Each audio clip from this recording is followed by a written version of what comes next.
Welcome to Haunting History, the podcast that reaches back into the past for the events that shocked us. Tales of true crime, mystery, and the macabre. And when we're lucky, those stories were the past in the paranormal me. I'm your host, Kat. And I'm co-host Haley.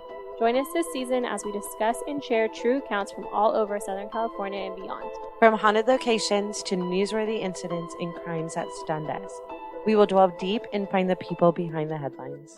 Be sure to follow us on Instagram, Facebook, and Twitter at Haunting History Podcast, and like, rate, and review. Also visit our website for more information at hauntinghistorypodcast.com. Go ahead and hit that subscribe button and join us every Wednesday, because who doesn't love a good ghost story, right?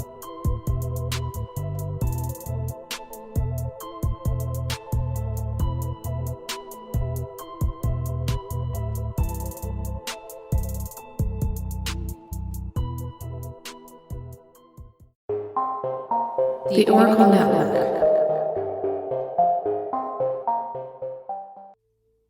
Hey there, Rainbow Warriors and ReverieTrueCrime listeners. Welcome to our Sinister series for the month of October. We're your hosts, CJ and Paige.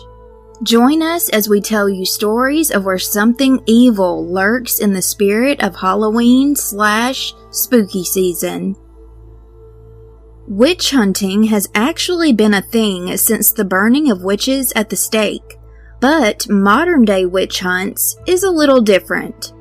Because we don't actually burn the witches or hang them now.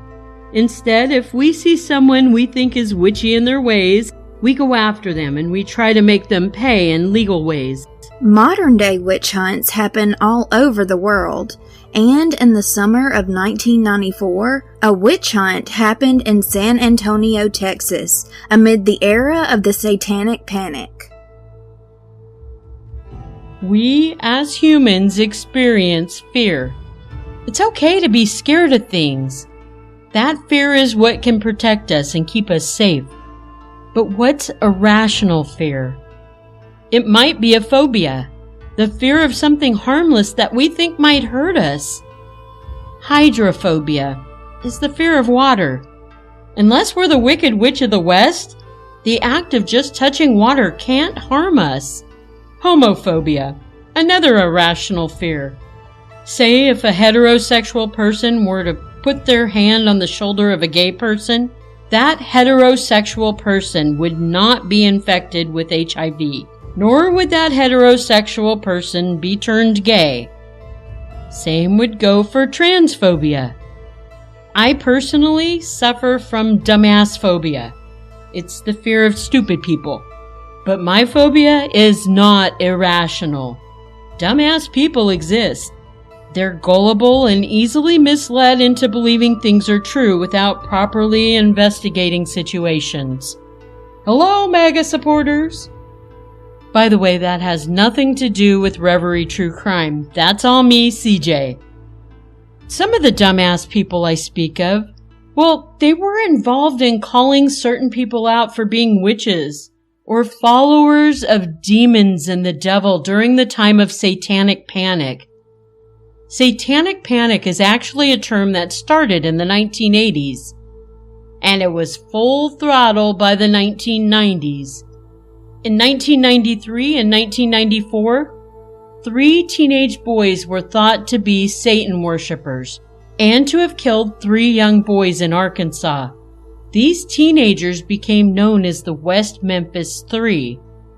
At the very same time these teenagers were on trial in 1994, 4 women in San Antonio, Texas, were also embarking on a nightmare ride of endless accusations and injustice that would consume over a decade and a half of their lives by being falsely accused of crimes they did not commit.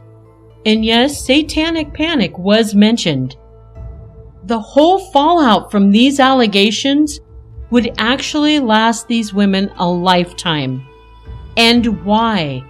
Because these women were trying to be who they were and to live their truths in an unkind society. The summer of 1994. 19-year-old Ana Vasquez had just graduated from high school the year prior. She took a job in a pizza place. While she was working there, she met a young mother of 2 kids. That young mother was named Cassandra Rivera. Cassandra, Cassie, was working at a grocery store, and she had just separated with her husband. The rapport between Ana and Cassie was dynamic. It didn't take long for the 2 young women to develop an attraction to each other, and they started to date. Cassie's kids adored Ana, and the feeling was mutual.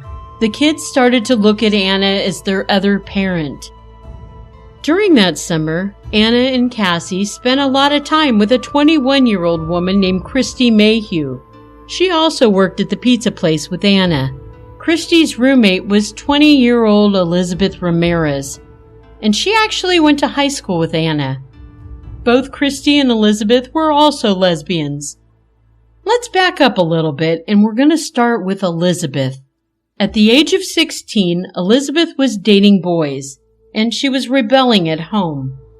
She was experimenting with drugs, and she was kicked out by her mother after she overdosed on some of her mom's prescription meds. Finding herself without a home, Elizabeth went to live with her older sister, Rosemary. Rosemary lived with her boyfriend/baby daddy, Javier Limon, and their 2 young daughters. It was a roof over her head. Elizabeth endured the annoyance of Javier always making passes at her. She really needed to find a place of her own. Javier became very controlling and overbearing. He also liked to lecture her. Javier reminds me of one of those guys who questions his own manhood by intimidating people he believes to be weaker.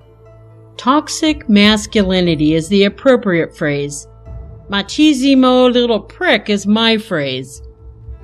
In the household, things between Elizabeth's sister Rosemary and Javier were progressively getting worse.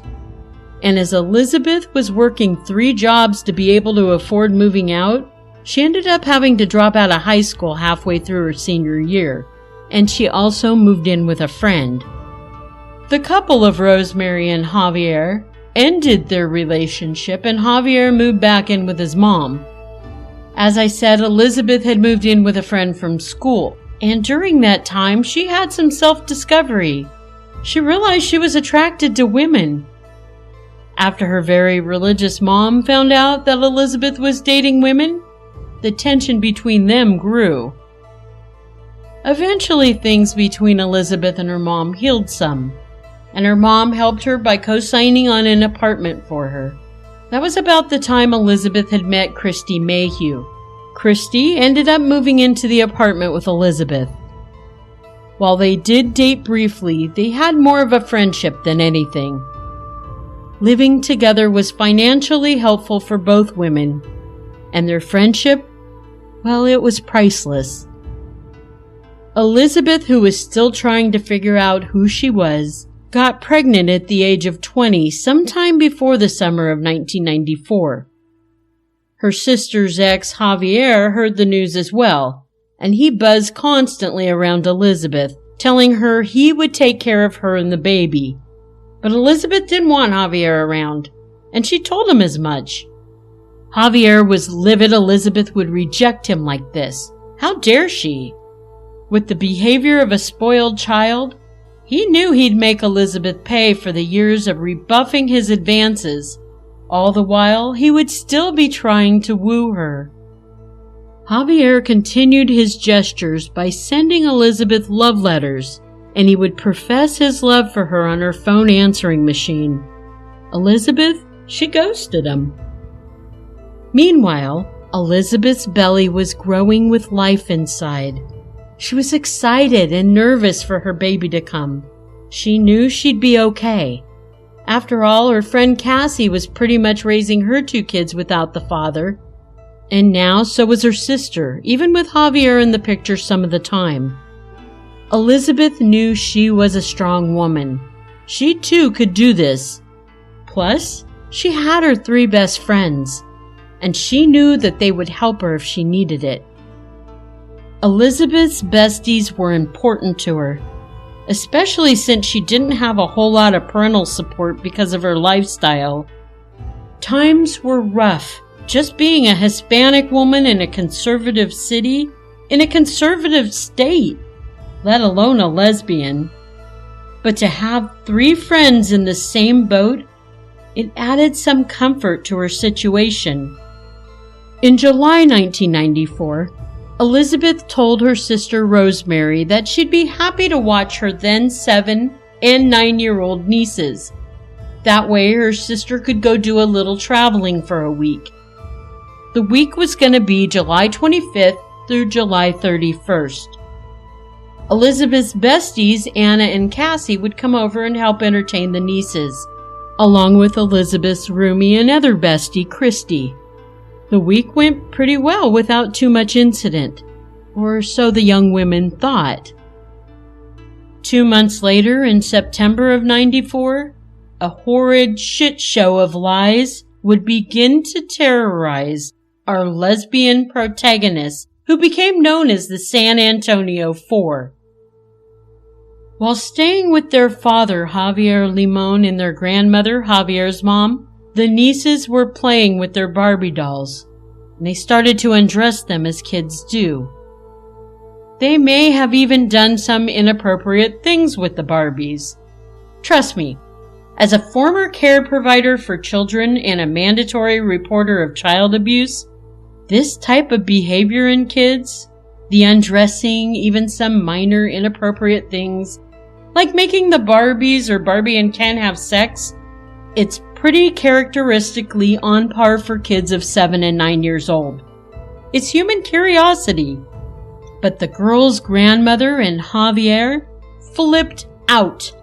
Truthfully, I'm not so sure Javier flipped out as much as he thought, here's my chance to get back at Elizabeth. The grandmother and Javier started to yell at the girls, demanding to know where they learned this behavior. Soon, Javier was asking if they learned it from their Aunt Elizabeth and her friends. Somehow a whole nasty little story was contrived, and it was placed into the mouths of the nieces. At Javier and his mother's insistence, the girls were forced to relay their story to the police. The nieces told of sexual assaults by the 4 young women at their tia's apartment. The girls said that their tia and her friends would walk around the apartment topless.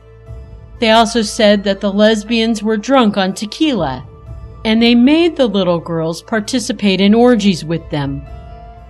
Their tia was the leader. She would hold the girls down by their wrists and ankles, while the other young women would insert items into their vaginas, including tampons coated in some type of gel. The girls said the women used a gun and knives to make them comply.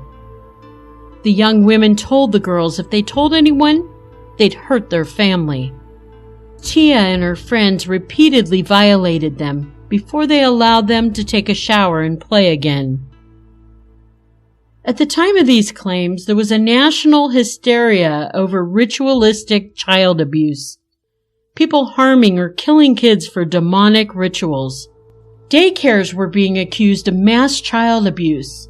Children were telling authorities that they were being taken out on a boat, sexually molested, thrown overboard until they almost drowned, and then they were rescued by their attackers.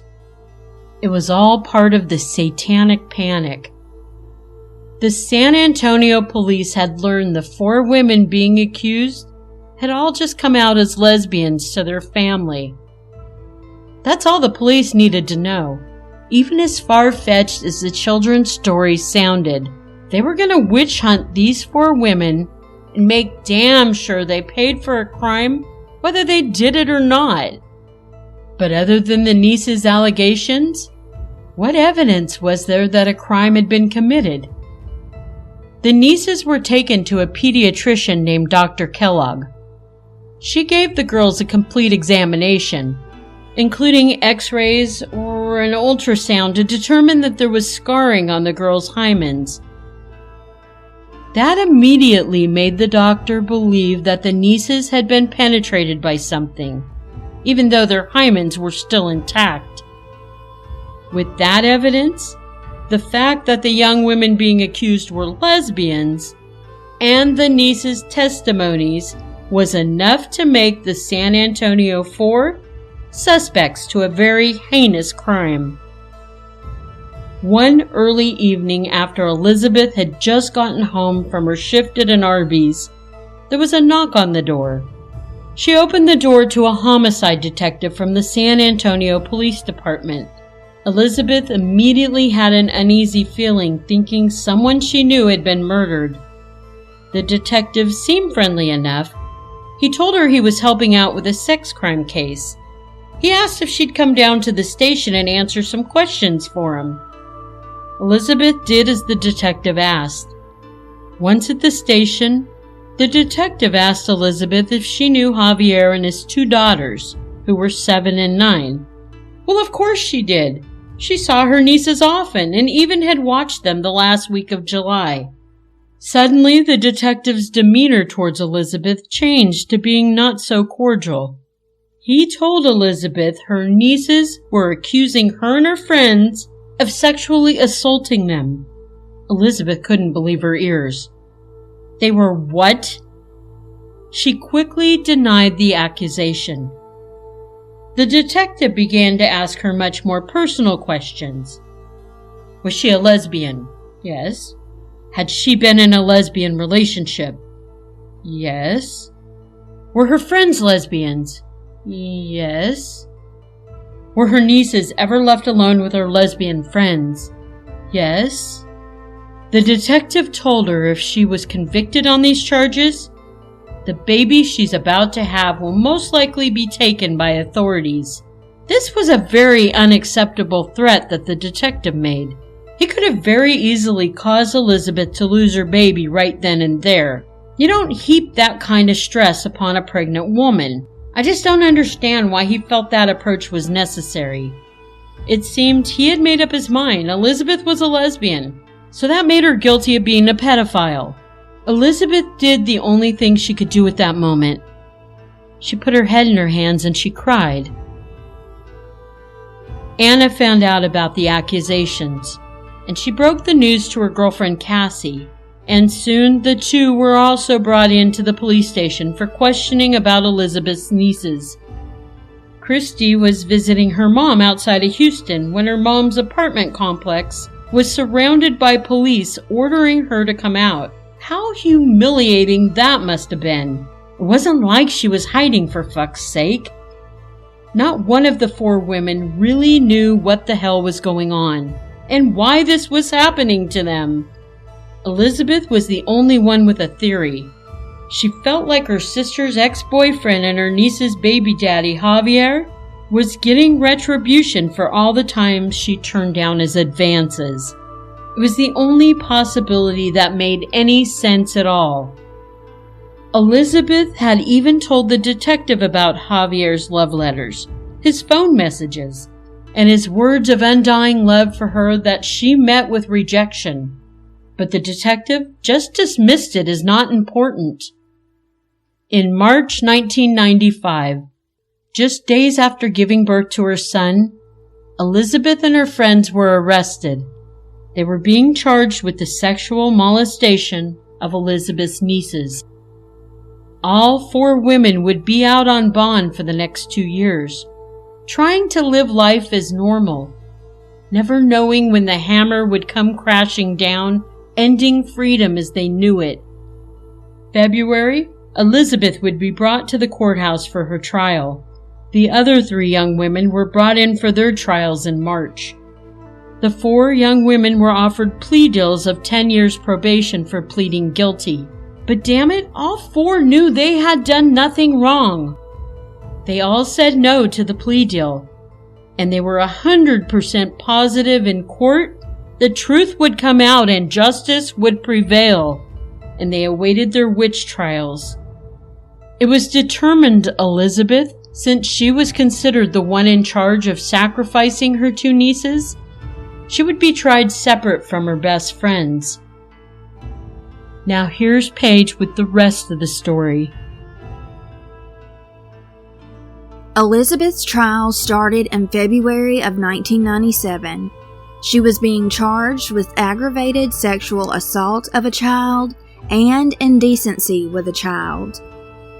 The prosecutor even said Elizabeth, quote, held a 9-year-old girl up as a sacrificial lamb to her friends, end quote.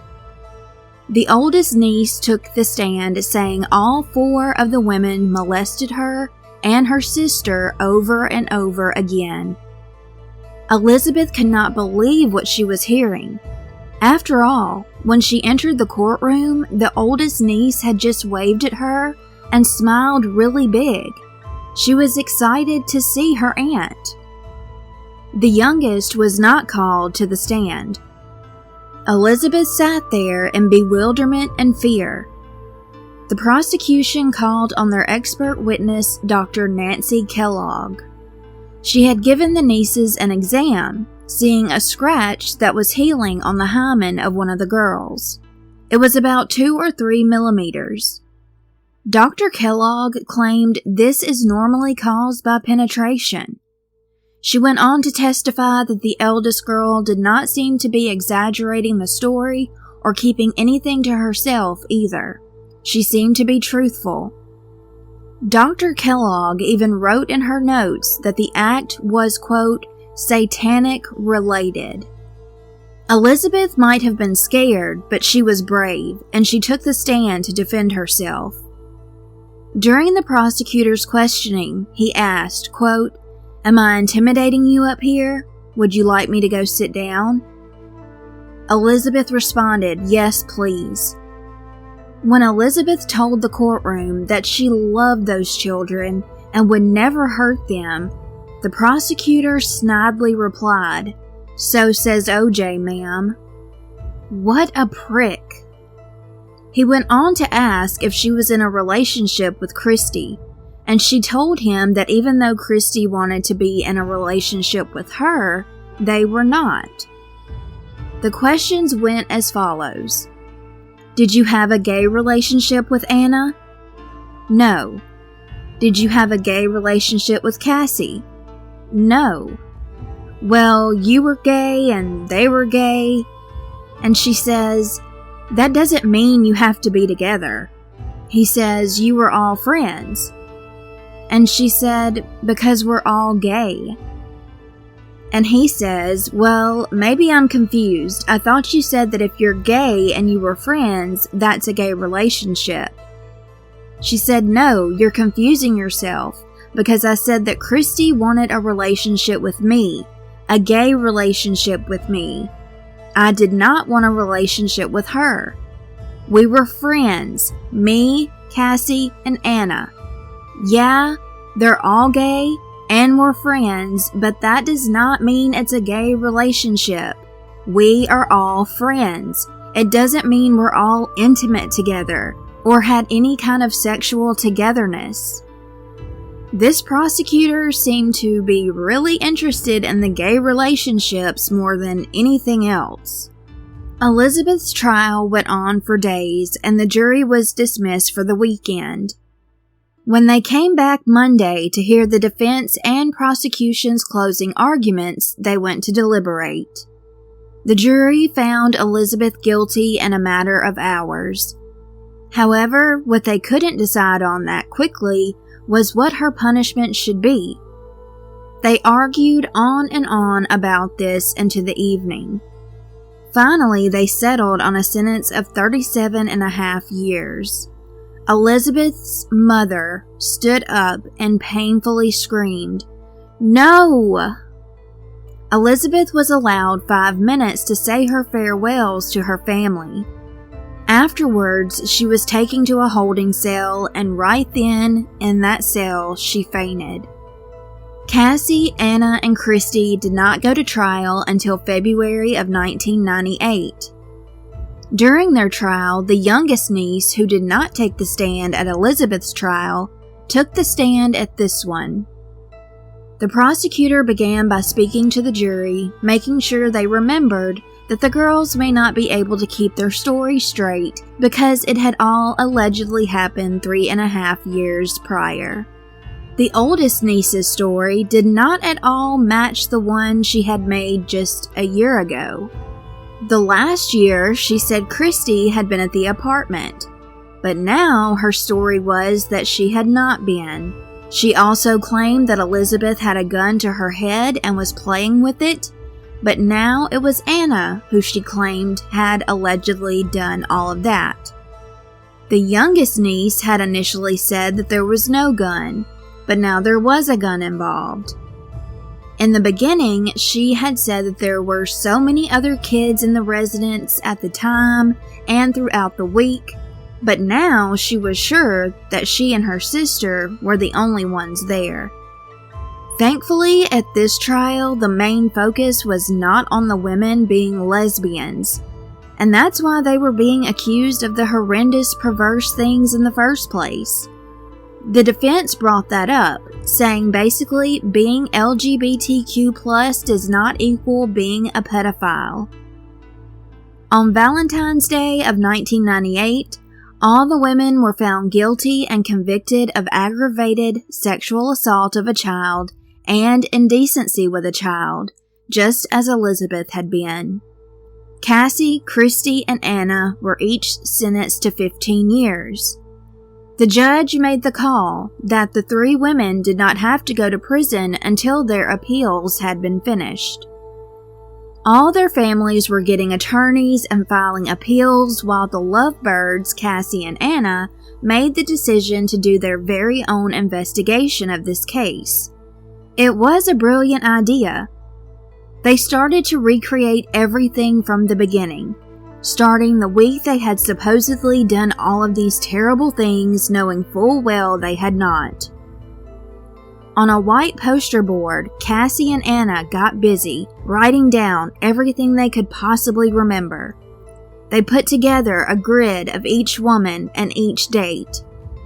As far as Elizabeth, hers began the week she found out she was pregnant. She also had been resting and recuperating from a car accident. Everyone was swapping cars so each person could get back and forth from work. They bought food for the children and visited the park to play basketball too.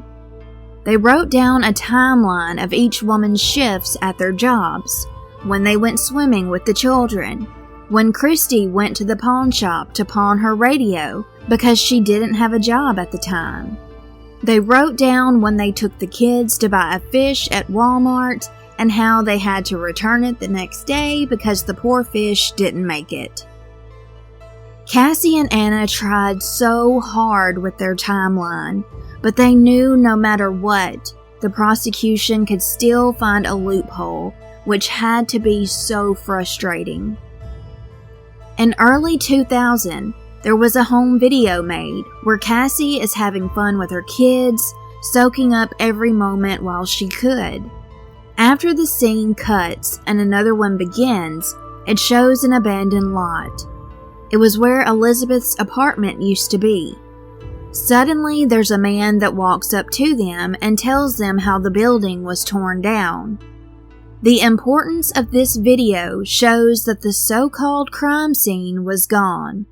No evidence could possibly be gathered from it. Unfortunately, none of the women won any of their appeals, and in the summer of 2000, they were sent to prison to start their 15-year sentences. Due to the women saying they were not going to take sex offender rehabilitation classes because they were innocent, they were put in high security levels. Cassie was even in solitary confinement for a month. Their families were really going through it too.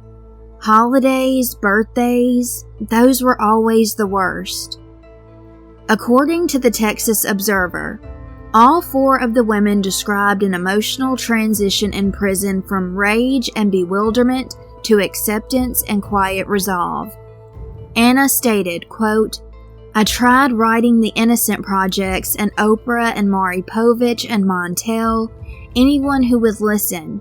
I never heard anything back," end quote.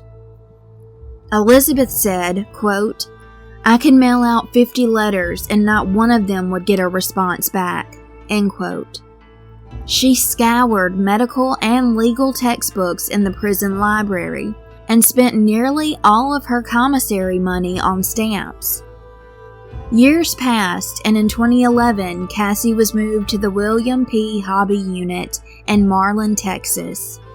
Anna and Elizabeth had already been living there for a while. One day at Catholic Mass, Elizabeth and Cassie spotted each other for the first time in years. On another occasion, Anna was assigned to do maintenance work. One day, she had to go to a cell to fix the lights. Anna walks in, and there's Cassie. Cassie recalled that they both started trembling when they were that close to each other after all of that time. Cassie's children came to visit her, but when Elizabeth's little boy turned 5, the father got custody and she never got to see him. She wasn't going to simply do nothing about it. She wanted her son to know that she thought of him every day and loved him so much. Elizabeth wrote her son every Sunday, and her mother would give the letter to him, but years went by with no response. Out of the blue, a great man named Daryl Otto found Elizabeth on writeaprisoner.com. He was in Yukon Territory in Canada. He taught natural resources classes at Yukon College, but he also loved doing extensive research on different topics. He's a brilliant man who was fascinated by the psychology of dark and misunderstood criminals, mostly because he always felt like an outsider his whole life, and those kinds of criminals lived on the outskirts of society like he did. Daryl went to the library and found a video on female sexual predators, because when he read about the San Antonio Four, things were not adding up, and he wanted to prove that this was terrible what had happened to these women. So he started reading scientific journals. Daryl learned that usually female sexual offenders are teachers who prey on their students. Also learning that if a woman abuses a baby or young child, more times than not, they have a mental illness. As he kept researching online and in books, there was only one case he could find that did not fit the mold of what he was learning about female child sexual abusers, and that was the San Antonio Four. This is when he decided to write Elizabeth Ramirez. They exchanged letters back and forth for a long time. When he started to write his first letter, he was a tad cynical, even though he was pretty sure he was spot on about them all being innocent. He would wait a while and ask a question that he had asked before to see if she ever changed her answers or if her story stayed the same. Elizabeth's story never changed. She was consistent each and every time. After writing back and forth for a while, Daryl made his way to Texas. He wanted to get to know Elizabeth and talk to her face to face. When they first met, Elizabeth couldn't stop shaking. Anna, well, she did not trust this guy at all. Anna's mother happened to be visiting when Daryl showed up, and Anna gave him a mean glare. Daryl knew that Anna thought that he was up to something and couldn't be trusted.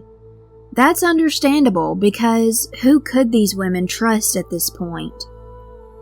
Daryl was one of the good guys, though. The National Center for Reason and Justice was created during the Satanic Panic. They advocate for the ones who are wrongfully accused of harming children. Daryl had a ton of information about this case, and Debbie Nathan, who wrote Satan's Silence, found it on her desk. She also examined cases for the organization. So Debbie started reading the part of the testimony where Dr. Kellogg said a marking on the hymen was indicative of sexual abuse. This absolutely floored her. She told the Texas Observer, quote, "Good pediatricians knew this stuff had been discredited," end quote. If you're a female, you likely know you can pop your cherry by falling, riding a bicycle, riding horses, and so many other different ways. So the fact that Dr. Kellogg even convinced a jury that the scarring meant that it was 100% from sexual abuse is something that's so hard for me to wrap my mind around. Debbie Nathan went a step further, taking the case straight to the Innocence Project of Texas. Jeff Blackburn, a renowned attorney, said he had no problem representing these women, but a year went by and nothing was happening. So another attorney with the Innocence Project named Mike Ware also got on board with helping in the case. Mike had a lot of experience working with the Conviction Integrity Unit at the Dallas County District Attorney's Office. There, they would examine cases that were pretty old and could possibly be wrongful convictions. So many people had been exonerated because of Mike and this Conviction Integrity Unit. The numbers of advocates started growing more and more. Filmmakers, journalists, and reporters were all over this case, and almost everyone was really paying close attention to all of this buzz about the San Antonio Four. Finally, something huge happened. The youngest niece came forward to Debbie Nathan and said she wanted to take back her statement. She admitted that Javier, her father, had instructed her on what to say and that none of the women ever abused her in any way. In August of 2012, when the youngest niece made the following statement, she was 25 years old and a mother. Quote, "I remember everything my dad coached me to say, as well as my grandmother. I'm sorry it has taken this long for me to know what truly happened. You must understand I was threatened, and I was told that if I did tell the truth, that I would end up in prison, taken away, and even get my ass beat. I will make things right, and I am so sorry for everything I put you through. I was only 7, and I was scared." End quote. In November of 2012, Anna took a polygraph test, and she passed it with no problem, and she was then freed from prison on parole. Unfortunately, she was still considered a sex offender with a ton of rules that came with her parole, such as no cell phones, no computers, and she could not come into contact with anybody that was under 18. Anna started to raise awareness about their case and became the primary voice for all of them since she was out of prison and able to talk to reporters and everyone she possibly could. In the spring of 2013, a law was passed by the Texas legislature. If essential forensic science is weak, the Court of Criminal Appeals is allowed to grant a new trial. Lawyers called the appeal junk science. Texas was the first state in the country to do this. And to that I say, good job, Texas. The law formally took effect in September of 2013. Even Dr. Kellogg admitted that her statements at the trial were archaic, and if the trial had happened in this day and age, she would not give the same testimony. Attorney Mike Ware filed summons for the San Antonio Four in October of 2013. He brought up the youngest niece taking back her original statement, the many screw-ups by the authorities and the attorneys that were a part of the initial trial. But the point he really wanted to drive home was Dr. Kellogg's testimony, because it was wrong. Plus, what signifies sexual abuse by the understanding of medical professionals had become completely modified. Her testimony was now considered junk science. The next month, the district attorney, Susan Reed, said Elizabeth Kristie and Cassie could be let go on bond. Susan also said she was not going to ask for a retrial. Elizabeth's mom was so excited that she let Elizabeth's son know right away that his mother would be home soon. Elizabeth wasn't sure how her son would feel towards her. She was prepared for the worst. However, the night that she was released, she said, quote, "He called me Mom, and I had a big, old lump in my throat. He said, 'I love you.' He held me so tight, he didn't want to let me go." End quote. November 18th, it was their day to leave prison. A sweet friend even brought over 10 outfits because she wanted them to pick out whatever they wanted to wear, leaving the hell that they'd been in for so many years. That emotional evening, Cassie, Kristie, and Elizabeth exited all holding hands, and Mike Ware accompanied them. They raised up their arms as everyone surrounding them shouted and applauded.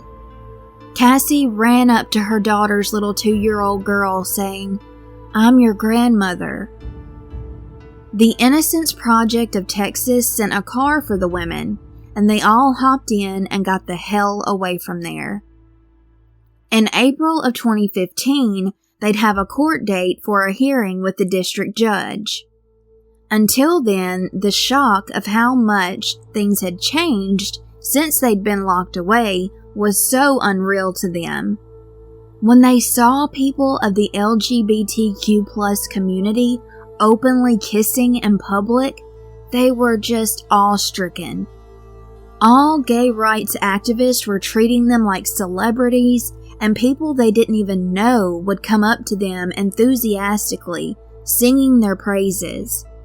They were having cookouts with family and learning about all the newest technology. Life was good. A few days after they were freed, the women had a press conference to thank the DA's office. They expressed how grateful they were to the media for allowing them to share their story. One person in particular they were extremely thankful for was Daryl Otto.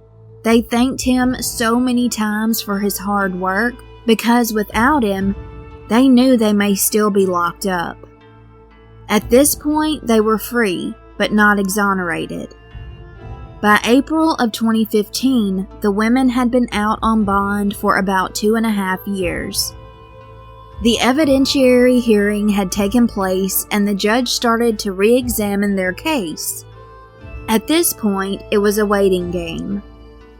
Finally, November 2016, the women received justice. The Texas Court of Criminal Appeals ruled that Elizabeth, Kristie, Cassandra, and Anna were innocent of all charges. Their criminal records were expunged at last.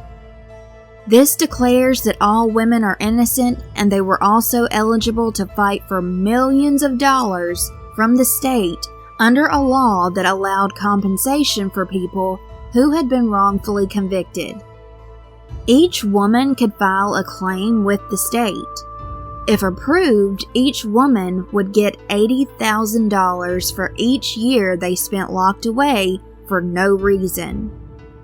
In 2017, the women went to the GLAAD Media Awards, and they were cheered on by major celebrities as they won and accepted their reward for the amazing documentary Southwest of Salem, the story of the San Antonio Four.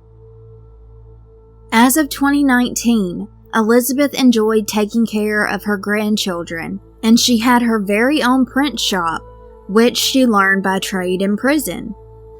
She suggests that anyone who is in prison learn a trade, learn skills so they can make it out in the real world. Elizabeth also took a paralegal class because she said even though it's important that you always stick to your guns with the truth, it's just as important that you understand the law.